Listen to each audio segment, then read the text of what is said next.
Stephen King's Salem's Lot.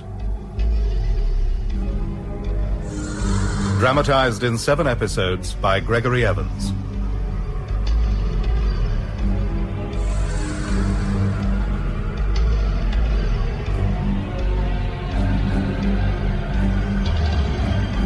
Episode 4.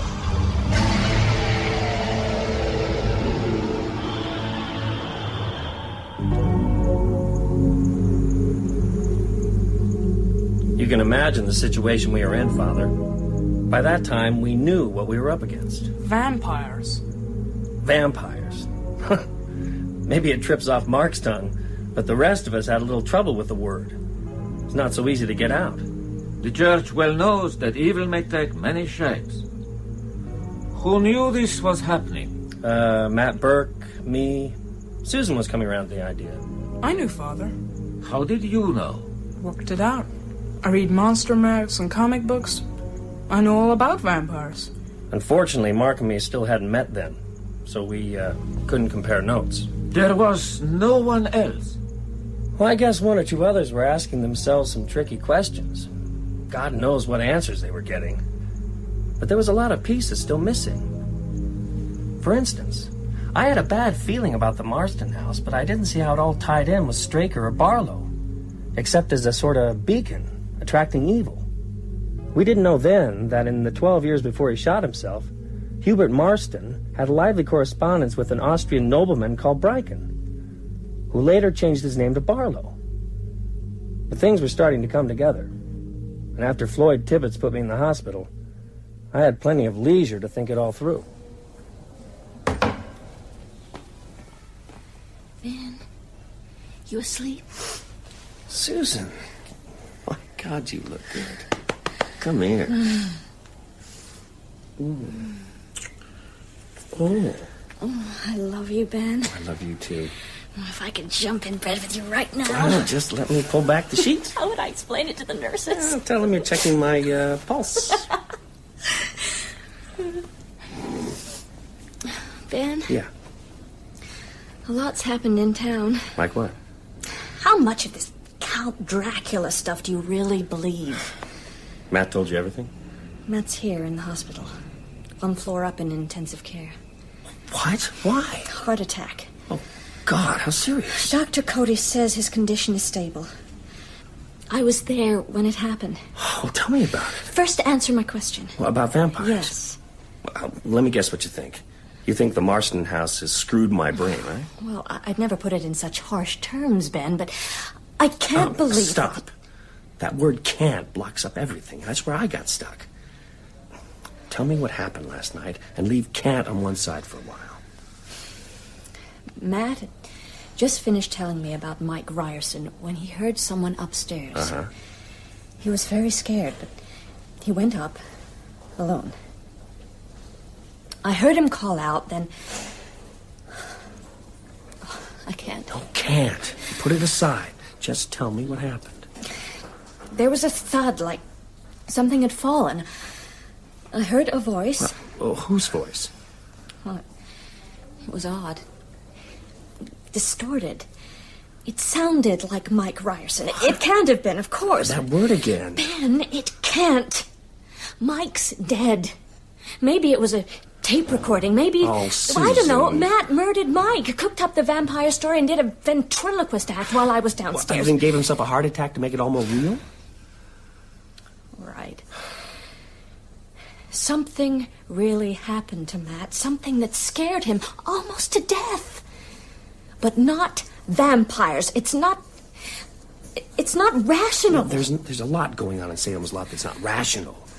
Take your ex, for instance. I'm sorry, Ben. That's a side of Floyd I never saw. I can't understand it. Well, where's Floyd now? In jail. Parkins Gillespie's waiting to see if you want to press charges. Yeah. I don't want Floyd charged, but I do want to talk to him. About us? No, about why he came at me wearing an overcoat, a hat, dark glasses, and gloves. What? Yeah. Yeah, the sun was out. It was shining on him. I don't think Floyd liked that. Hey, Floyd, wake up. I got your dinner. Hey, come on, Floyd. I got your dinner. Move yourself. Floyd, time to wake up. Nolly! Nolly! What the hell you doing in there, Nolly? Are you calling the hogs? Floyd Tibbets won't move, Park. Don't seem to have shifted off his bunk for more than 20 hours. You think he's sick? Well, if he is, beating the bars with that goddamn tray won't make him any better. Here, give me the keys. Careful, Park. Could be playing possum. Waiting to jump you. Oh, Nolly, you've been watching TV again. Floyd. Floyd, are you all right? He's dead, ain't he? Right the first time, boy. Jesus, he don't look dead. Looks more like he's cutting a few Z's. Yeah. Well, it's just like Mike Ryerson.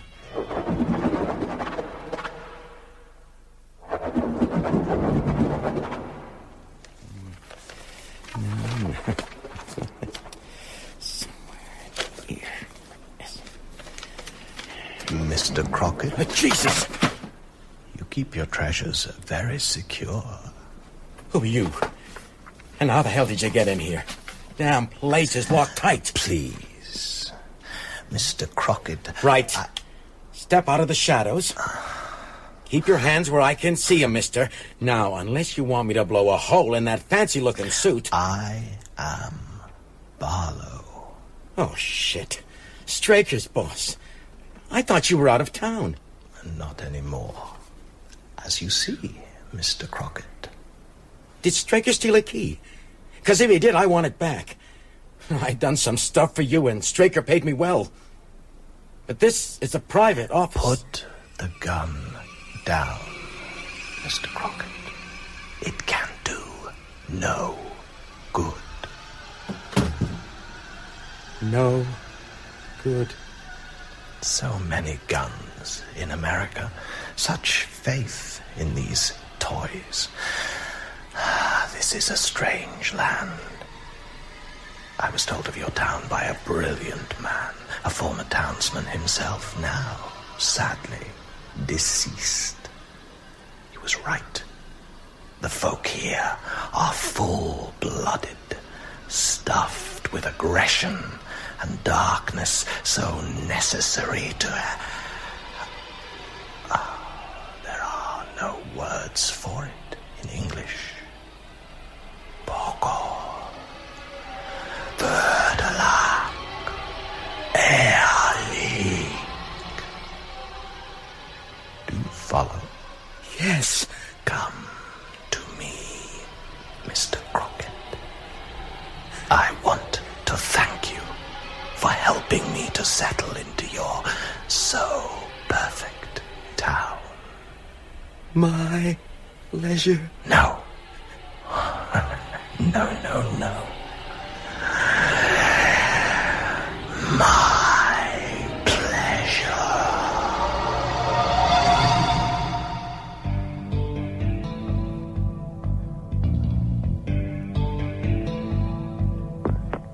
Ben, Floyd Tibbets is dead. Susan? Died in his cell last night. Acute anemia, but Floyd had high blood Hey, pressure. Susan, slow And Larry down. Crockett was found dead in his office this morning. No signs of violence. No one had broken in. He was just dead. Got to get out of this hospital. Ben, there's more. What? Mike Ryerson's body is missing from the morgue. That's it. Susan, have you got a crucifix? I've got some love beads. I'm serious. Can you get one tonight?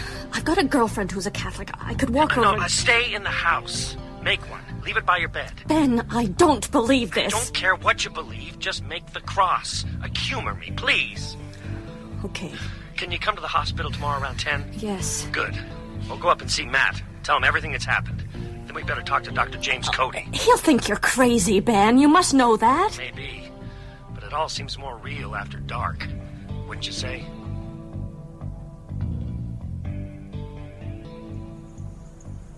The evil was spreading quickly.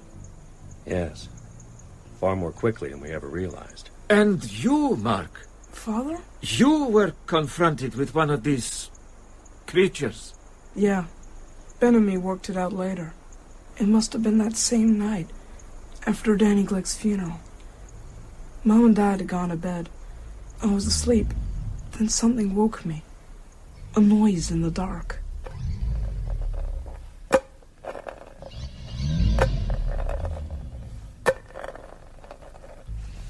Who's there?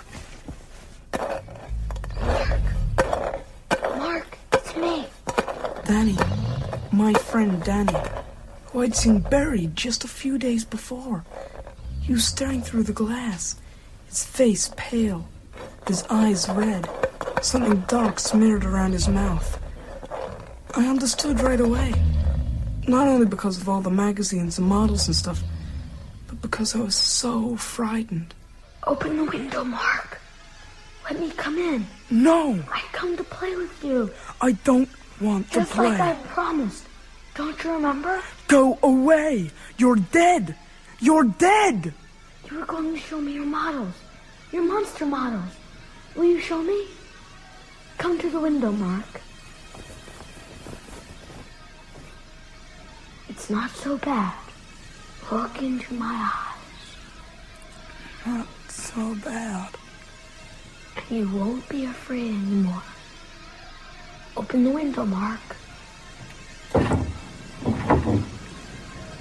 Say, come on in, Danny. Say it! No! Mark! You can't come in, can you? Not unless I invite you. Let me in. I command it. He commands it. In vain he thrusts his fists against the post Mark? and still insists he sees the ghosts. In vain Mark? he thrusts his fists against the post and still insists he sees Mark? the ghosts. In vain he thrusts his fists against Ask the me post inside, Mark. and still insists I'm he your friend. sees the ghosts. In vain He'll be your thrusts friend. his fists against the post and still insists he sees the ghost. Mark? In vain he thrusts. Ask me inside. All right. You want to see my monsters? What about this one? The ghoul. Walking through a graveyard. Remember it? Come on in, Danny. Yes. Take a closer look. At the cross!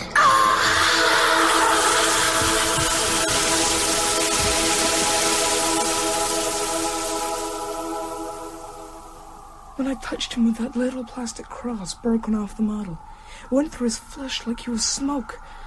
So I kept a hold of it as I went back to sleep. Matt Burke faces something like that. He gets a heart attack brought on by fright. Mark, he turns over and goes back to sleep. I guess that's the difference between men and boys. I heard Mark's story much later, of course.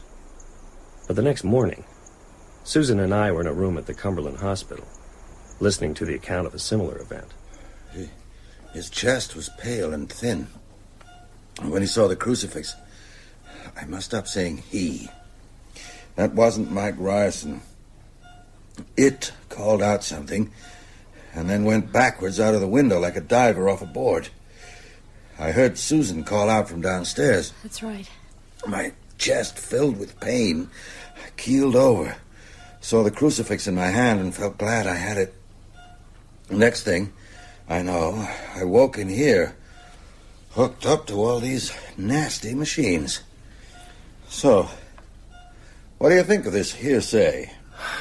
Well, ever since Susan told me her side of the story, I've been trying to find some rational explanation for it all. So far, I've failed. And you, Susan? Who used to write such well-organized essays? Well, Ben warned me off Kant yesterday, so let's just say I find it hard to believe that vampires are stalking Salem's Lot. Even so, I propose that we proceed on the premise that all of this is real, and abandon that premise if, and only if, it's conclusively disproved. You don't think it will be, do you? No. I know what I saw. So, Ben, what now? Well, I appoint you Researcher General. You've got the qualifications and you're off your feet. Oh, splendid. I'll get library books sent here by the truckload. Anything and everything on the subject. What will you be doing? Well, first, Dr. Cody. He examined Ryerson and Tibbets. Perhaps we can persuade him to exhume Danny Glick. Would he do that? The Jimmy Cody I had in my class would. He was an imaginative, open-minded boy. But he's been through med school since then. All this is very roundabout. Why don't Ben and I just go up to the Marston house? And put our heads in the lion's mouth? I thought vampires slept during the day. Whatever Straker may be, he's no vampire. Unless the legends are completely wrong. Well, let's go and find out. No, Susan. no, absolutely not. Okay. When will you see Cody? In half an hour. He's due to give me a checkup before I'm discharged. I'll see him then. Susan? I've got to go home and do some packing. I'm moving out tomorrow. Ben, I'll call you this afternoon. Mm-hmm. Any dizziness and nausea? No, Dr. Cody, I feel fine. I'll decide that. Any double vision? Not since the last time I bought a gallon of Thunderbird. All right, I pronounce you cured by the wonders of modern science and by virtue of a hard head. Right, now what's on your mind? That's a tricky one. Is it about Floyd Tibbetts and Larry Crockett? Well, I can only tell you what I told Parkins Gillespie. I'm damned if I know who'd do such a twisted thing. I'm not with you. Well, you don't know? Know what? That someone snatched their bodies from the Cumberland County morgue last night. Oh, God. Do you know anything about this? Yes, I think I do. Dr. Cody, I got some stuff you ought to hear. Vampires. Matt Burke, of all people. That makes it awfully hard to laugh off. Yes. And you want me to exhume the Glick kid? Will you do it? Catch. Huh? Aspirin. Ever use them? Of course. You know how they work? No. Neither do I. Neither does anyone. It's white magic. My med school profs would tear their hair out if they heard me say that. And they'd roll on the ground and have fits if they knew I was going to request an exhumation order for the Glick boy. You'll do it? What can it hurt? If he's dead, he's dead. And if he's not? I'll have damn good material for my lecture to next year's AMA convention. Right now, it'll speed things up if I can get the parents' permission. I'll tell them I'm going to look for signs of infectious encephalitis. I'll call them now, test the water. I hope they don't make a fuss. You realize Danny Glick is the only corpse we got a marker for. All the rest have vanished into thin air. Hello, Tony Glick. No, it's Constable Gillespie. Oh, hi, Park. Jimmy Cody here. Hi. I need to speak to Tony or Marjorie Glick. Well, Mrs. Glick collapsed and died early this morning, and Tony Glick's in Central Maine General. He's in shock. I see. Which is why I'm standing here in their hall answering their phone. Anything I can do for you, Doc? No, I don't think so. Except, could you tell me where they took Mrs. Glick's body?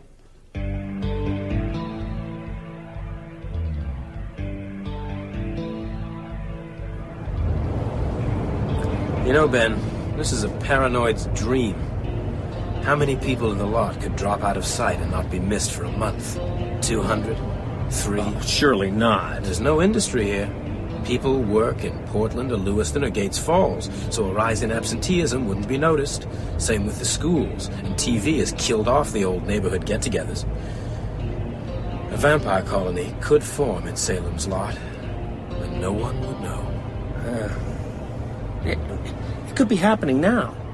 People lying in closets, in cellars, waiting for dusk. And next day, bang. Less people on the streets. Hey, let's take it easy, shall we? I mean, none of this is proven. If we were dealing with typhus, the town would be in quarantine by now. I doubt that. Don't forget, only one person has actually seen anything. Well, hardly the town drunk. True. We'll be at Maury's in 5 minutes. I better get my story straight.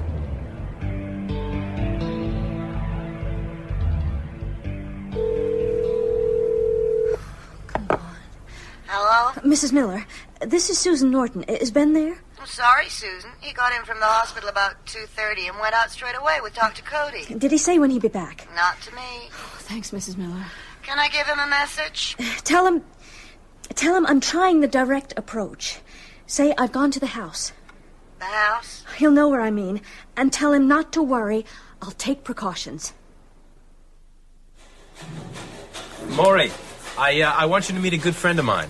Maury Green, Ben Mears. Good to meet you, Maury. Shalom, Ben. Any friend of Jimmy's? Maury, we've come to ask a favor. A big favor. Hey, and what have you ever done for me? Ask Jimmy anything. You've got Mrs. Glick here. Downstairs. Poor lady. So much tragedy in one family. And she looks so sweet. She was your patient? No, but Ben and I, we'd like to sit up with her this evening, Maury. Sit up? Examine her, you mean? No, just sit up with her. Has she got something? Something infectious? Not in the accepted sense of the word. Is it okay? Sure. I thought you said a big favor. It's maybe bigger than you think. I'll make some coffee, then I'm up home. Here's the keys to the embalming suite. Lock up when you go. Thanks, Maury. Anytime, Jimmy. Just do one thing. Of course, what?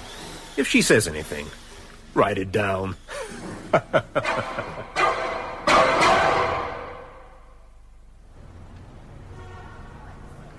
9 carats. Very popular design. Yeah, I wanted something a little more religious. Everybody's buying crucifixes suddenly. I'm sorry? This is the 3rd I've sold today. What's happening in the lot? A religious revival?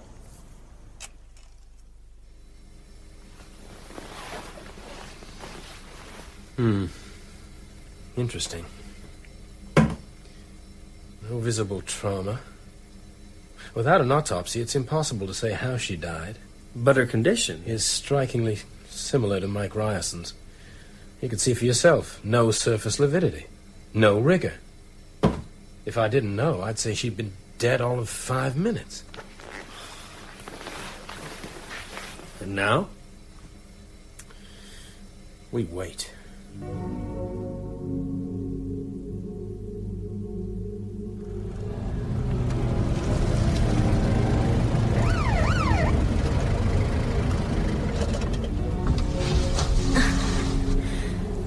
You out for a drive, Miss Norton? Hi, Nolly. I'm afraid I've taken a wrong turn. Guess you must. This road don't lead nowhere but the Marcingham. Is that where you've just been? Guess so. Oh, did you meet the mysterious Mr. Barlow? What's he like? Everyone's dying to know. Lord knows, there's no one there. So, Mr. Straker... No sign of him. You better drive to the end, Miss Norton. Then turn round, head back the way you came. See ya. Bye, Nolly.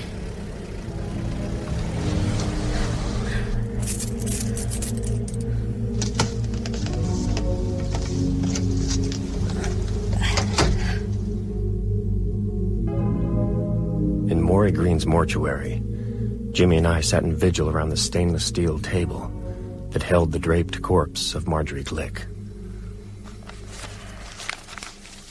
According to the paper, sunsets at 7:02. It's, 5 more minutes. Mm-hmm. I doubt if vampires rise at almanac sunset. I mean, if they exist. Oh, God.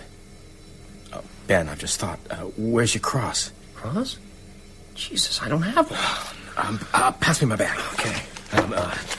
Tongue depressors. And adhesive tape. Adhesive tape, yeah. And here, let me wrap that around there. There, yeah. Oh, great, okay. 1 instant crucifix. Smart, huh? Now, bless it or something. I don't know how. You're the writer. Use your imagination. But for Christ's sake, hurry. Something's about to happen. I can feel it. Can't you feel it? Yes. In the name of the Father, Son, and Holy Ghost, and the Virgin Mary, bless this makeshift cross and let it... Bless it. The Lord is my shepherd. I shall not want. He maketh me lie down in green pastures. He leadeth me beside the still waters. He restoreth my soul.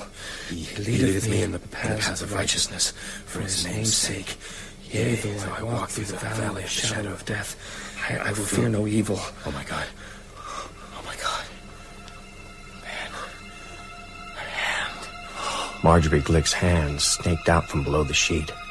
Her fingers danced jaggedly in the air, twisting and turning.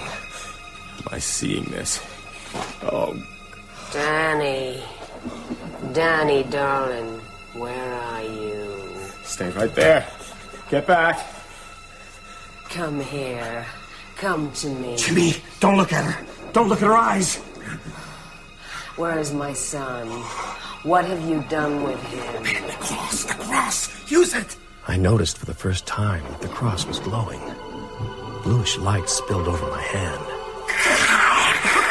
I can feel it! I can feel the power! That's it. Now drive her back. Grab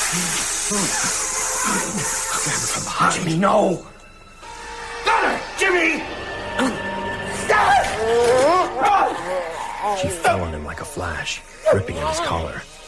I saw the predatory lunge of her head, the yawn of her jaw. I grabbed her hair and yanked her up. Then I remembered the cross. I drove the makeshift crucifix hard under the chin. It continued upward with no resistance. In the name of God, go! Go from this place! I'll be back for you, me, or others. And soon there will be so many others. As I watched, her body seemed to elongate and become translucent. One moment she was there, laughing. The next, she was gone. Oh, God. Her mouth.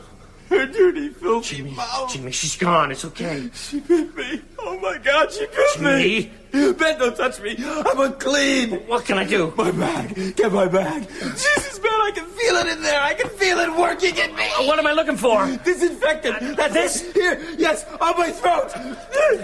There are 2 punctures. They're the jugular. One's fairly clean, the other's... Pour it in. Right in the wound. The blood's washing out.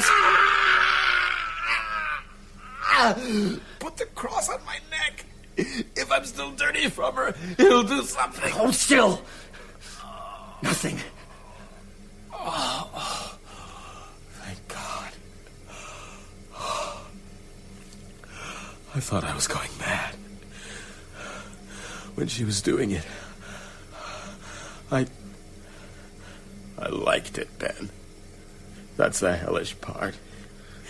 If you hadn't been here... Just don't think about it. Oh. There's one more thing I have to do. Something I don't like. What's that? Help me up, Ben. Okay. Oh, we could be in big trouble. We must get our stories... Oh! No! Oh! As Jimmy slugged me, stars swirled in my brain. I fell heavily, groping madly for the cross, thinking, "You fool. You stupid, stupid fool."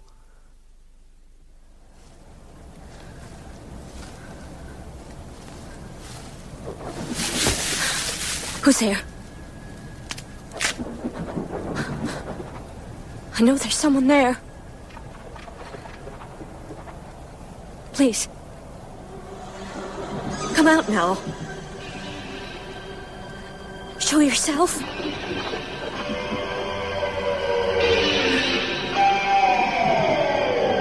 You have been listening to Episode 4 of Salem's Lot by Stephen King, with Stuart Milligan as Ben Mears, Teresa Gallagher as Susan Norton, and Danny Canaber as Mark Petrie.